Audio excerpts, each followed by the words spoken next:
Brace the Lord Jesus Christ. எனக்கு அன்பார்ந்த தேவஜனமே, தேவனின் சத்தங்கிற நிகழ்ச்சிக்கு நான் உங்களை வரவேற்கிறேன். ஆண்டவுக்கு நான் மிகவும் மனதார நன்றி சொல்கிறேன்.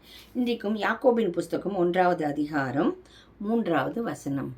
யாக்கோபு 1:3.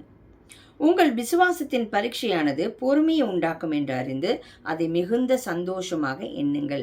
உங்கள் விசுவாசத்தில் பரீட்சை உண்டாகுதுன்னா, ஏதாவது டெஸ்ட் வருது அப்படின்னா, ஒரு சோதனை வருதுன்னா, அது எதுக்காகனா நீங்கள் ஒரு விஷயத்துக்காக காத்திருந்து ஜபிக்கிறீங்க.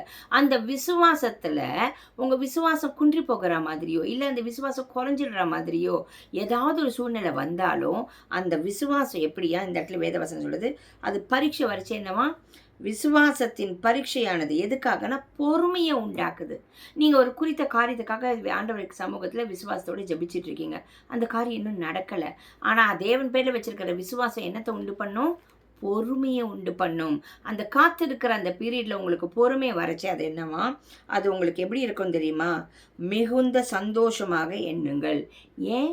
அந்த விசுவாசத்தில் நீங்கள் காத்திருக்கச்சே உங்களோட ஒரு சுபாவம் உள்ளான மனுஷனுக்குள்ளே என்ன வருது? பொறுமைங்கிற அந்த ஒரு சுபாவம் வருது. அப்போ அந்த பொறுமை வரைச்சி, நீடிய பொறுமை நம்ம வாசிக்கிறோம் ஆவின் கனிகளில்.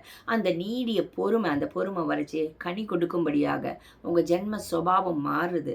அப்போ அது மிகுந்த சந்தோஷமாக என்னன்னு, ஏன் எனக்குள்ளே ஒரு மாற்றம் வருது. கனி கொடுக்கலைன்னா நான் நரகத்தில் எரியப்பட்டுருவேன். அப்போ கனி கொடுக்கும்படியாக எனக்குள்ள அந்த விசுவாச பரீட்சையானது பொறுமையை உண்டாக்கபடினால் அதில் நான் என்ன பண்ணணும்? சந்தோஷப்படணும். ஆமீன். ஜபிக்கலாமா? எங்கள் அன்பின் பரலோக தகப்பனே, உம்முடைய பிள்ளைகளுடைய விசுவாசம் பரீட்சைக்குள்ளாகும் போது அது பொறுமையை உண்டாக்குகிறது என்று அந்த விஷயத்தில் அவர்கள் காத்திருந்து உங்கள் சமூகத்தில் ஜபித்திருந்து பொறுமையோடு உங்கள் சமூகத்தில் அந்த காரியத்துக்காக காத்திருந்து ஜபித்து அதுக்கான நன்மைகள் அவருக்கு பெற்றுக்கொள்ள போகிறதுக்காக நன்றி. அந்த பொறுமையை பெற்றுக்கொள்வதனால, அந்த பொறுமை அவர்களுக்குள்ளே வளர்வதனால, அதனால் அவங்களுக்கு மிகுந்த சந்தோஷம் மட்டும்தானப்பா.